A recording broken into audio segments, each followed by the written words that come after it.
itu tingkat ASEAN. Tingkat ASEAN? Ya. Berarti waktu itu sampean ikut berpartisipasi? Iya, ikut ASEAN. Oh, Ya. berarti bisa dikatakan lukisan sampean itu, wah sudah sampai tingkat ASEAN ya, sangat luar biasa. Ya, kemudian tahun berikutnya ada event internasional. Kemudian yang jadi tuan rumahnya kan India. Itu masih masa lockdown, masih. Ya. Oke, dari kecamatan. Kalau dari desa, Mas? Kalau dari desa rasanya belum. Ya. Belum itu? Belum. Entah kalau besok ini. Oh. Yang ada sindennya cuman keluarga sendiri sama orang jangga sendiri lah yang dalangnya pengiringnya menabuh itu kan. Kemudian yang dalangnya ibaratnya bergelut di bidang kaligrafi kan, mengharumkan nama desa, terutama kan nama desa dulu, Lek. Iya. Ada nggak sih apresiasi dari desa untuk sampean sampai saat ini?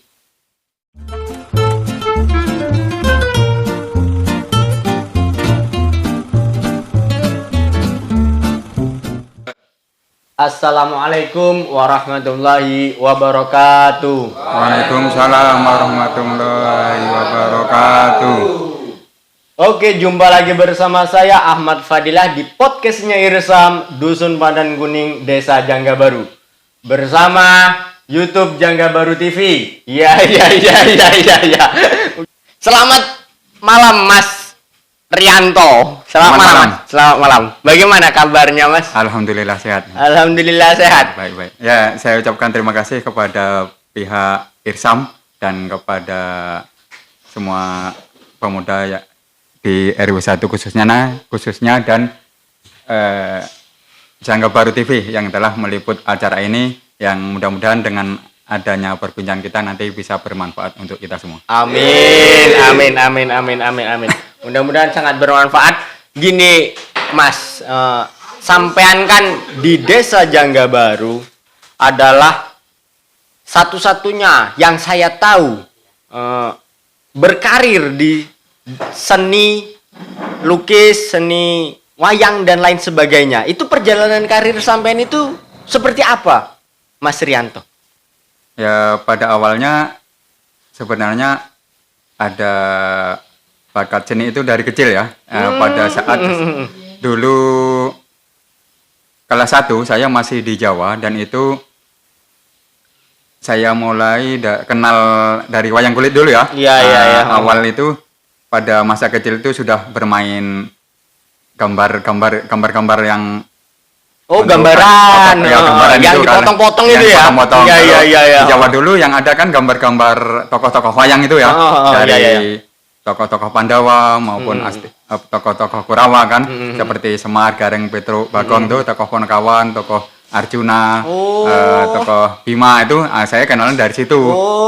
Dan sesuai juga dengan pelajaran di sekolah ada juga budaya Jawa mengenalkan tentang itu. Jadi dari situlah saya mengenal wayang tadi kan. Baru setelah ke Sumatera karena lingkungannya belum penyesuaiannya budaya Jawa dengan Sumatera beda ya. Jadi perlahan-lahan mulai memudar tadi kan. Kesukaan saya dengan wayang kulit tadi kan. Tapi seiring berjalannya waktu di antara sela-sela itu saya ada juga bakat melukis. Nah, dari situlah saya belajar menggambar dengan media seadanya ya. Dengan alat seadanya. Itulah yang saya coba-coba, saya coba sendiri tanpa ada guru, tanpa ada orang yang bisa ditanya, entah orang tua. Berarti sampean itu memang otodidak dari kecil ya. Iya, betul lah saya. Itu mungkin salah satu kelebihan sampean kan kayak gitu. Sudah ada bawaan dari lahir. Oh, iya. Sudah satu paket itu. Iya. Gini, Mas, sampean kan tadi kurangnya minat lantaran ruang lingkup kan seperti itu. Iya. Habis itu sampean ada nggak sih niat untuk mendalami seni, jiwa seninya sampean itu tadi? Ya itu tadi Pak, seiring berjalannya waktu saya ingat setelah tamat SMP sudah beberapa tahun kemudian ya, saya masih ada gelora wayang-wayang tadi belum terpenuhi kan? Iya. Akhirnya pada tahun 96 saya ke Jawa lagi. Menuntut ilmu untuk belajar membuat wayang kulit ya. Oh, Kebetulan iya, waktu iya, itu iya, iya. saya yang kampungnya tuh di Jatinom ya. Saya di daerah Temuireng, kemudian kecamatannya Jatinom, ada informasi bahwa di daerah Delanggu itu ada tempat yang untuk belajar membuat wayang kulit. Nah, disitulah saya iya, mendalami iya, iya. ilmu itu sampai 2 tahun. Di sana. Ya, 2 tahun itu mulai dari mengolah kulit, mulai dari menata wayang sampai mengecatnya kan, sampai iya. memasang gagangnya itu. Disitulah saya mengenal para seniman yang kaitannya dengan wayang kulit tadi ya, sampai ke dalang-dalangnya juga saya mengenal. Iya. Habis itu kan sampean kan belajar selama 2 tahun. Itu sampean di sana itu apa ya? Mengimplementasikan karya sampean apa pulang ke Ya, setelah 2 tahun di sana ya saya mencoba membuat ya. Karena saya masih pemula, di sana disuruh buat, kemudian dijual juga di sana oleh yang tempat saya belajar itu kan, untuk kalangan menengah ke bawah lah, karena masih tahap belajar tadi kan. Baru setelah itu tahun 98 pada saat reformasi dulu ya, saya kembali ke Sumatera. Baru setelah itu saya padukan antara wayang kulit dengan lukisan. Ya, saya coba padukan untuk menjadi suatu karya. Kan itu tadi kan sampean kan dari sana kan pulang ke Jangga Baru. Iya. Habis itu sampean sudah ibaratnya bisa dikatakan sudah bisa untuk membuat wayang. Kayak gitu. Iya. Habis itu setelah membuat wayang itu apa yang sampean lakukan di Jangga Baru?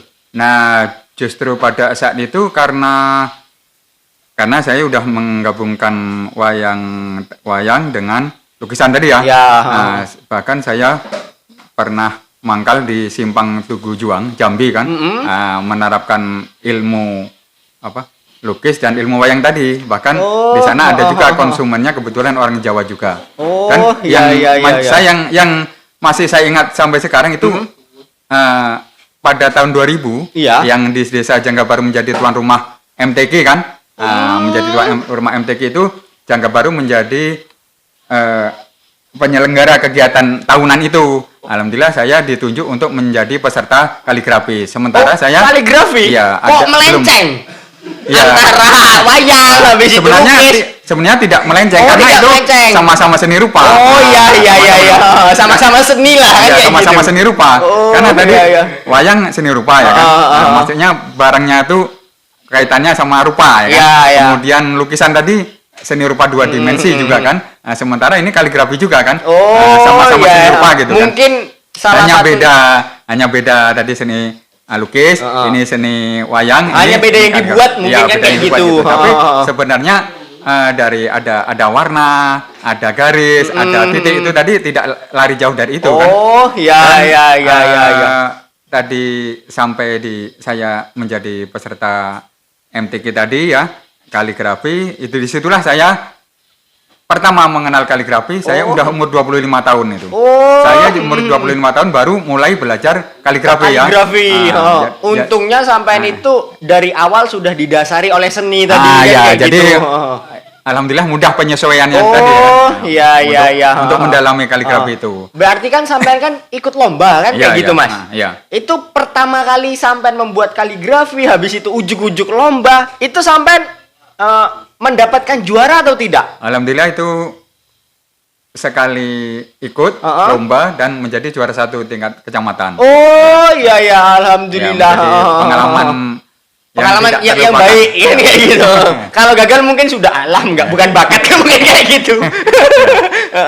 Alhamdulillah sampai juara 1 di tingkat kecamatan. Habis itu kelanjutannya itu bagaimana dengan seni kaligrafi itu tadi? Ya, setelah itu baru kan agendanya itu tahunan ya. Setelah di tingkat kecamatan, baru bulan berikutnya itu ada event untuk MTQ Kabupaten. Nah, saya kemudian mewakili Kecamatan Batin 24 untuk ikut MTQ Kabupaten. Nah, kan baru itu saya ingat masih rambut panjang dulu kan. Oh, rambut tahun panjang. 2002 saya ikut MTQ kecamatan tuh. Rambutnya panjang. Iya, Maklum rambut lah orang panjang. seni Iya, kan orang rambut seni, panjang iya. biasanya Iya. bertatu. Sampai ini Iya. tatuan enggak? Enggak. Oh, enggak.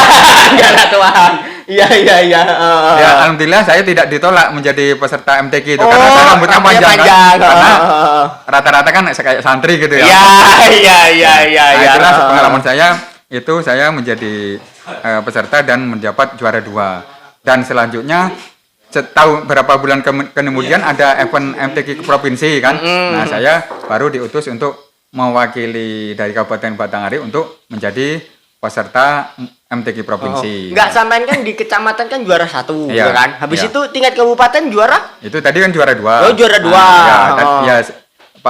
Baru kemudian Ada pendaftaran lagi di tingkat provinsi. tingkat provinsi Sampai kan, direkomendasikan untuk dari itu kabupaten. kan. Jadi tapi sebelumnya itu karena eventnya untuk provinsi levelnya lebih tinggi ya. Iya, Saya ingat tahun 2006 itu, nah, saya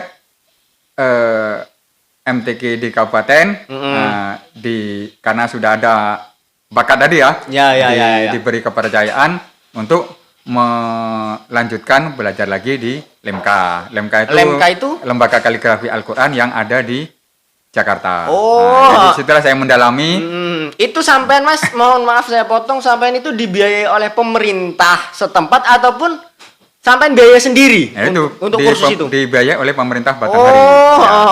Pemerintah daerah ya? Iya, pemerintah Batanghari. Sampai menjalankan kursus di situ. Iya, betul. Iya. Setelah sampai menjalankan kursus, itu bersama berapa hari? Saya 2 tahun di 2 tahun? Jakarta. 2 tahun di Jakarta. Untuk kursus itu ya? Iya. 2 tahun di Jakarta. Setelah itu? Baru setelah pulang dari Jakarta, saya mengikuti event provinsi tadi ya. Alhamdulillah karena sudah ada bekal tadi ya. Iya. Juara 1 provinsi kan. Oh, juara juara 1 provinsi. Iya. Kan dari kabupaten mewakili provinsi. Iya. Mewakili kabupaten apa provinsi itu? Itu mewakili kabupaten. Mewakili kabupaten diutus untuk mengikuti perlombaan di provinsi. Iya. Itu dari kabupaten dapat hadiah nggak? Ya dapat. Dari kabupaten dapat. Waktu lomba itu kan nggak mungkin nggak dapat kan, kayak gitu pasti dapat. Kalau dari kecamatan dapat nggak Mas? Dari kecamatan ingat itu kayaknya ya ada lah, cuman begitulah. Ada. Ibaratnya penghargaan itu ada, tapi dengan perjuangan kok nggak sesuai mungkin kan kayak gitu. Ya begitulah. Iya. Oke, dari kecamatan. Kalau dari desa Mas? Kalau dari desa rasanya belum. Belum itu. Belum. Entah kalau besok ini. Iya. Ya. Itu kan capaian sampean tadi kan di bidang kaligrafi kan kayak gitu. Kita kembali lagi Mas. Sampean tadi kan bukan sebenarnya kan sampean kan di fokusnya kan awal karir sampean kan di wayang. Iya. Itu wayang itu capaian sampean itu di sebatas mana itu dulu? Kalau wayang itu sebenarnya yang ada gregetnya tadi ya. Jadi dari kecil itu sudah ada dari kecil tadi udah ada main daun-daunan. Nah, itulah yang saya ekspresikan untuk seolah-olah wayang tadi kan. Nah, jadi pada saat itu saya ingat di rumah siapa dulu ya, masih saudara juga, apa Bapak Sutinu, apa Bapak Suyarto dulu kan, ada suruhan kan. Iya. Acara tahunan itu suruhan tuh menangkap wayang kulit. Nah, tapi yang ada sindennya cuman keluarga sendiri sama orang jangga sendiri lah yang dalangnya pengiringnya menabuh itu kan. Kemudian yang dalangnya seniornya Pak Sutini itu. Oh. Kemudian saya diberi kesempatan untuk manggung juga. Oh iya. Saya Pokoknya pernah manggung gitu. Walaupun cuma berapa menit lah gitu. Oh iya. Itu ada bayarannya nggak dulu itu? Enggak. Yang penting mental teruji kan kayak gitu. Iya. Berarti sampai pernah manggung juga manggung, di bidang pewayangan itu tadi. Kita loncat lagi Mas tentang kaligrafi itu tadi. Kan sama kan kaligrafi tadi kan sudah menang sampai tingkat bisa dikatakan provinsi juara 1. Iya. Itu Mas hadiahnya apa itu di provinsi itu? Ya uang ada, terus kemudian ada piagam juga. Itu tahun berapa itu Mas? Itu tahun 2007 itu saya juara 1 provinsi. Oh juara 2007. Iya. Habis itu kan untuk kegiatan ulang tahun desa ataupun MTQ itu kan diselenggarakan 5 tahun sekali. 1 tahun sekali. Oh MTQ itu 1 tahun sekali. Itu sampean mengikuti terus? Iya mengikuti terus. Oh mengikuti terus. Iya. Habis itu batasan sampean itu sampai tingkat apa juara itu? Ya, yang saya ikuti itu baru sampai provinsi. Oh. Karena pada saat kan untuk tingkat nasional itu 2 tahun sekali. Oh. Pada saat mau ke nasional ya, kan ada seleksi. Iya. Nah, itu saat tahun itu setelah saya juara 1, seleksinya kan nggak lolos ya. Pada tahun berikutnya tuh sudah habis umur saya. Oh, Maksudnya berarti ada dalam batasan artian, umur gitu ya? Ada batasannya, Oh. 35 tahun kan. Nah, setelah itulah iya. saya pensiun jadi peserta. Oh. Nah, baru saya direkrut untuk menjadi Dewan Hakim MTQ di bidang kaligrafi. Mulai dari tahun 2011 itu saya tingkat mana itu? tingkat kabupaten. Kabupaten. Ya, karena saya untuk mengikuti event-event MTQ itu kan batasannya 35 tahun tuh. Oh, umur. Nah, itu baru saya direkrut untuk menjadi Dewan Hakim atau Dewan Juri di MTQ. Ya, bidang Selama kaligrafi. sampean menjadi kaligrafi, Mas, capaian apa yang paling menurut sampean paling berkesan kayak gitu loh?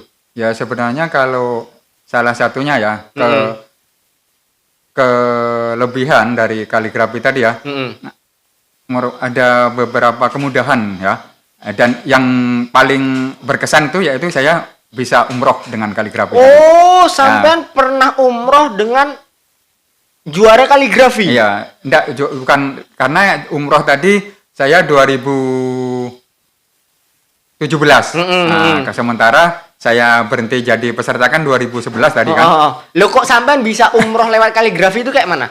Karena tadi kan setelah 2011 kan direkrut jadi Dewan Hakim. Nah, disitulah berjalan, saya kemudian diberi amanah untuk menjadi pelatih kaligrafi di Kabupaten Batanghari. Jadi peserta-peserta yang akan ikut MTQ provinsi kan ada TC itu, ada pelatihan kan. Nah, situlah saya ada senior juga yang di Bulian juga. Saya berdua untuk melatih para peserta yang akan mau mengikuti MTQ provinsi. Ya, saya diberi amanah untuk itu. Kemudian tahun 2017 tuh saya agak kaget tuh. Ingat Pak Bustomi itu? Iya. Ingat saya dengan, "Lek, masih ado terasa digdug dak?" Apa kan? Biasa wae lah Pak kan. Lek, besok Lele itu umroh. Masa seperti percaya apa enggak kan? Tapi rasa berdesir itu ada gitu kan. Ada, kok luar biasa sekali kan. Yang karena pada saat dulu nggak ada kan, kita nggak mungkin berani berpikir wong desa, wong ngeteran kok cita-cita umroh kan. Kayaknya nggak mungkin lah ya. Kita pekerjaan deres kan. Kayaknya nggak mungkin. Teman itulah mungkin dari hadiah dari Allah itu tadi mungkin kan. Dari Allah, kemudian kita selalu berkecimpung dengan Al-Quran ya kan, nulis Al-Quran, mengagungkan Al-Quran, mungkin itulah salah satunya berkahnya itu kan. Berarti sampai itu ditawarkan untuk umroh waktu itu? Iya. Itu kebetulan kalau dari sini tuh serempak itu, saya dengan Ani, ponaan saya tuh serempak tahun itu juga. Kan kalau Ani itu ikut peserta kan. Peserta kaligrafi juga. Iya kan. Kemudian dengan Bapak Ustadz Abdul Aziz tuh serempak tahun itu kami bertiga serempak dari dari Jangga dari Batin 24 ya gitu ya. 24 ya. Nah, itu serempak dari umroh. Iya. Ani juga dari kaligrafi juga. Alhamdulillah saya dari kaligrafi juga. Jadi ada penghargaan lah kita dari kaligrafi tadi bisa diberi penghargaan khusus ya, karena kita berprestasi tadi kan. Kemudian si Ani tadi berprestasi juga, jadi Pemda Batanghari memberi penghargaan untuk setiap peserta yang juara 1 itu diberi umroh. Karena saya karena menjadi pelatih tadi kan. Pelatih tangguh. Berarti itu adalah suatu capaian terbesar sampean yang tidak sampean bayangkan kan seperti. Alhamdulillah ya. Kok iya. Sampean itu sampean itu Mas kan sudah mencapai sampai batasan pelatih di ruang lingkup Kabupaten Batanghari kan kayak gitu.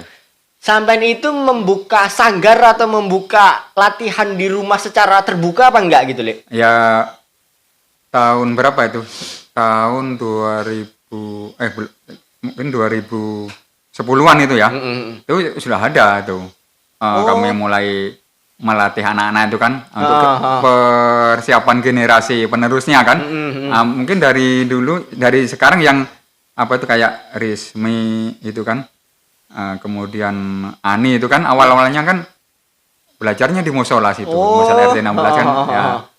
Kalau bahasanya unak-unuk lah, berdua itulah kan. Iya. Alhamdulillah sekarang sudah menjadi peserta provinsi. Kalau si Ani kan malah sudah ikut MTQ nasional kan. Bahkan tadi sampean katakan ikut umroh kan kayak gitu.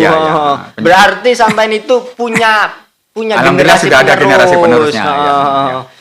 Jadi seandainya nih Mas, sampean ini kan itu apa namanya mau ada bahkan semua masyarakat ataupun pemuda Jangga Baru ingin latihan dengan sampean tentang kaligrafi itu bisa nggak? Ya gitu? Bisa aja. Ya nanti kan kalau yang selama berjalan selama ini kan ada sebagian yang belajar ke tempat Mugiono di RW 4 kan. Nah, karena kan mungkin sana anak-anak kan, anak SD yang masih pemula-pemula itu kan. Karena saya kebetulan waktu keluar kan, karena jadwalnya biasanya Jumat dan Minggu, kemudian karena saya terbentur di acara TC tadi kan, pelatihan untuk yang mau ke provinsi, jadi saya alihkan belajarnya di sana aja kalau mungkin, karena kan di sana selalu standby ya. Kalau bisa kan si istrinya Ibu Leni kan bisa ngajarin kan, saya suatu-waktu bisa ke sana juga kan. Pada dasarnya pelajaran tadi tetap berjalan kan gitu, walaupun tidak di rumah saya atau di dekat rumah saya kan. Berarti bisa pada ya. Dasarnya kegiatan itu tetap berjalan. Berarti bisa ya. Ibaratnya pemuda-pemudi ataupun anak-anak yang ingin belajar kaligrafi dengan di Sanggar Kaligrafi Kaligrafi Asauki di tempatnya sampean gitu ya. Itu bahkan sudah diresmikan dulu pada tahun 2000 berapa ya, serempak peresmian MTS sini dulu kan negeri kan. MTS negeri. Pak Sahir dulu, zaman Pak Sahir dulu kan. Berarti Sanggar Kaligrafi sampai juga diresmikan. Bukan oleh Bupati. Berarti diakui ya. Iya. Di di Batanghari, Eneng Jangga Baru menjadi sentralnya kaligrafi lah gitu kan. Iya. Berkat dukungan masyarakat sini, orang tua sini, dan kerja sama kita bersama, alhamdulillah mendapatkan hasil yang maksimal. Iya, alhamdulillah ya. Jadi kalau ingin berlatih tadi segera ke rumahnya, kalau tahu rumahnya kan kayak gitu, ke rumahnya Mas Rianto kan kayak gitu. Gini kan sampean kan sudah lama ibaratnya bergelut di bidang kaligrafi kan, mengharumkan nama desa, terutama kan nama desa dulu Iya. Ada nggak sih apresiasi dari desa untuk sampean sampai saat ini? Ya kalau rencana tuh ada kan. Rencana desa. Dulu tuh ada pernah kan. Berapa tahun yang lalu lah kan, istilahnya ada kegiatan yang desa rencanakan kan, karena seperti pelatihan pelatihan, karena kan yang selama ini berjalan begitu mau MTQ kecamatan kan sibuk kan, baru sibuk nyari orang kan, itu gitu. Baik yang di cabang cabang Sarhir, cabang Fahmil, cabang lain Tilawat dan lainnya kan sibuk. Alhamdulillah betul, kalau di cabang kami itu insya Allah standby kan kayak gitu. Karena kita walaupun tidak ada instruksi dari desa, kami perlahan-lahan tetap jalan lah gitu kan. Karena sampai tadi sudah punya sanggar itu tadi kan kayak gitu. Sanggar, kegiatannya tetap jalan kan. Berarti intinya ya belum ada lah kan kayak gitu. Dulu ada pernah. Dulu direncanakan kan. Direncanakan kan, tapi belum kalau kami kan ini selama ini berjalan sendiri kan.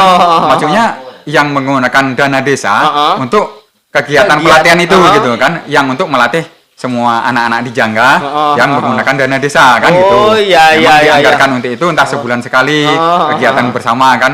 Tapi belum terlaksana kan. Berarti wacananya udah ada. Udah ada wacananya ya. Entah kalau mungkin tahun depan ya mudah-mudahan jadilah. Amin. Ya silakan sembari itu kita santai silakan untuk diminum kan kayak gitu apa yang ada. Monggo.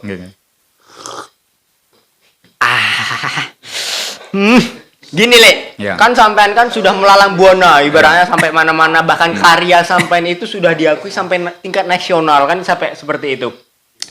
Pernah nggak sih Le, karya sampean itu ditawar orang? Kalau yang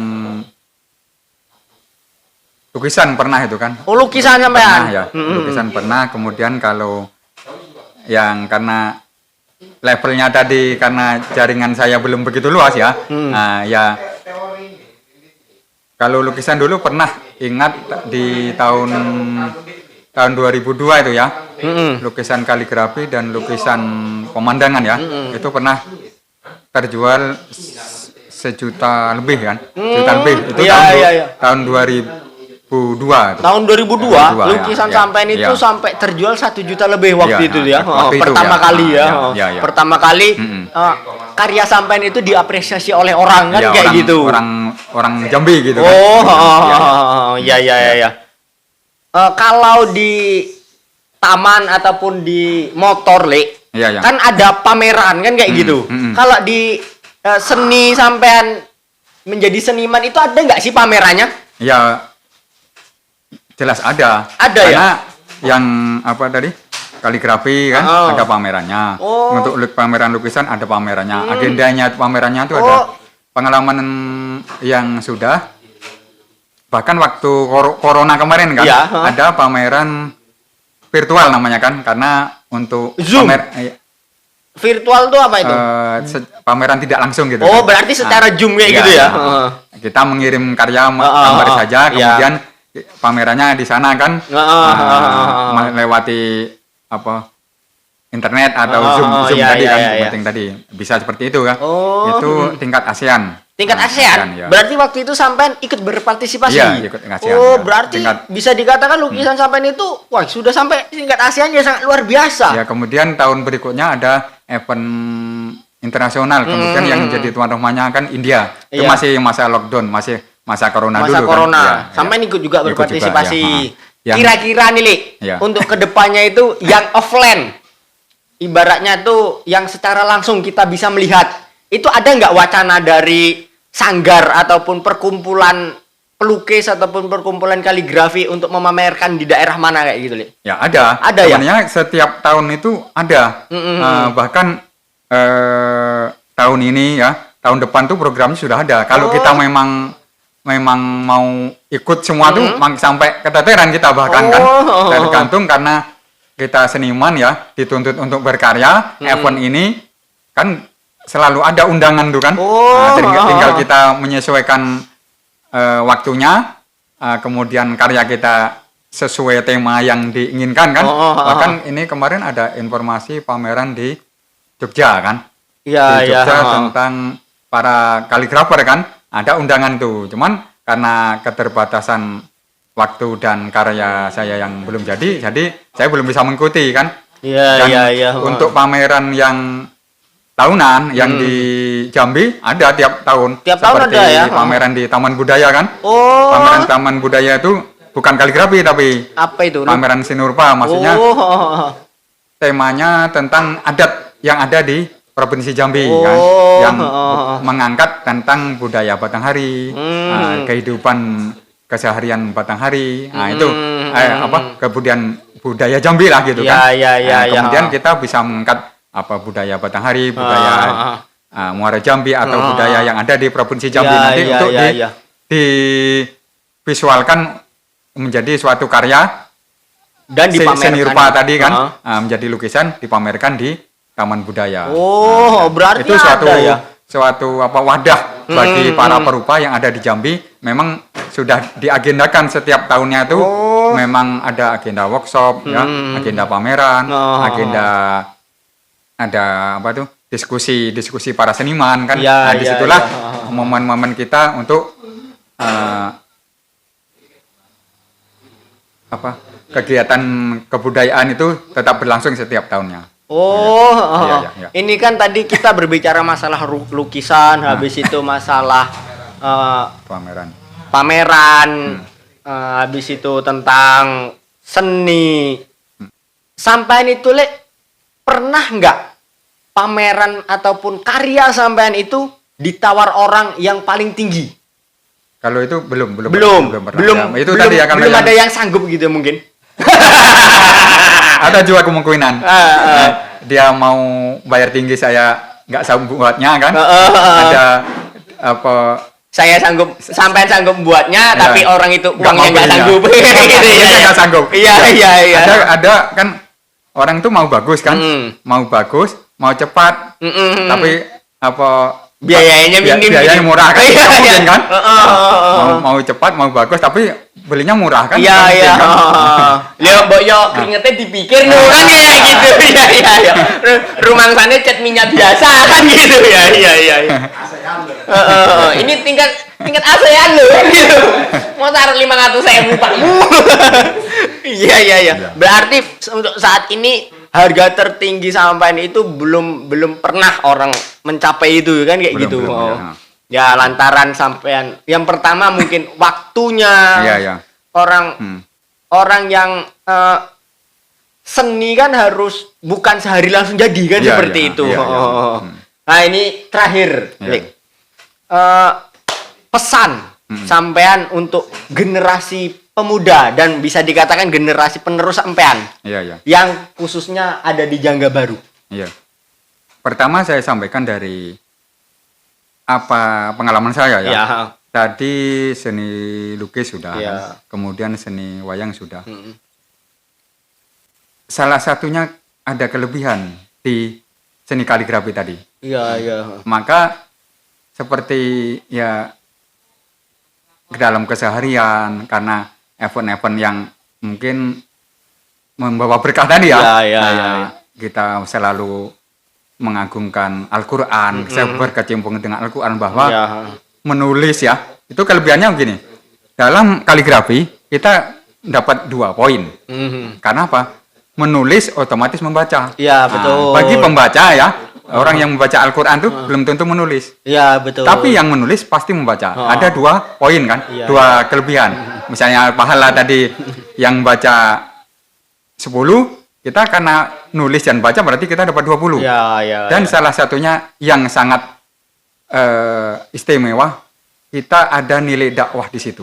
Nah, dari penulisan kita kaligrafi, karena misalnya kita nulis di masjid kan, kita ada di tulisan di dinding itu kan terbaca kan, dari situlah mungkin orang yang baca ada yang nggak tahu tadi kan, tanya itu tentang apa kan, nama ya'muru masajidallah. Nah, itu kan tentang masjid, orang yang memakmurkan masjid misalnya kan, tentang itu kan. Nah, disitulah ada komunikasi. Oh, orang yang awam tidak tahu kaligrafi kok seperti ini, kenapa kan? Nah, situlah ada transformasi ilmu ya. Nah, disitulah berarti ada nilai dakwah di situ kan. Tapi kalau di wayang tadi ya memang ada kan, tapi di lukisan tadi tidak sebegitu mencolok seperti kaligrafi karena kaligrafi tadi itu tadi kelebihannya satu kalimat yang kita buat ada nilai seninya, ada nilai dakwahnya, ya syukur-syukur ada nilai rupiahnya kan gitu. Poinnya itu kan. Nah, tapi yang pertama mungkin rupiah dulu. Tidak bisa dipungkiri. Ya. Kemudian pesan saya ya untuk generasi penerus, jangan berhenti berlatih, fokus pada kemampuan yang ada pada kita, dan usahakan hobi itu yang bisa menghasilkan kan, karena dengan hobi tadi kan nanti kita bisa menghasilkan uang dan dicari orang kan, karena kita sudah punya skill nih kan. Dimanapun kalau kita tidak punya skill ya mohon maaf mungkin agak kurang ya. Nah, entah misalnya saudara punya skill apa, nggak punya apa-apa, ya mungkin pertimbangan orang mungkin mau ngelamar kerjaan di mana kan, karena ada pengalaman kerja, skill nggak ada juga, ijazah nggak ada juga. Cuman kalau ada skill tadi, insya Allah ada pertimbangan untuk itu kan. Kita punya nilai jual, punya nilai jual di situ, kita punya diberi kepercayaan orang, bisa berprestasi. Nah, gitu. Amin, amin. Ya. Ya. Oke, berarti rekan-rekan intinya itu apapun hobimu, geluti itu, perdalam itu, dan jangan lupa istiqomah terhadap apa hobimu.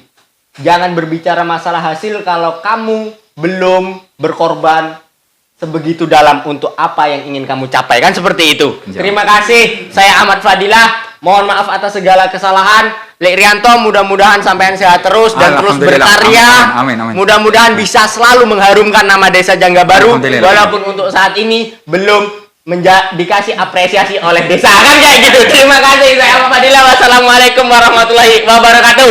Terima kasih banyak.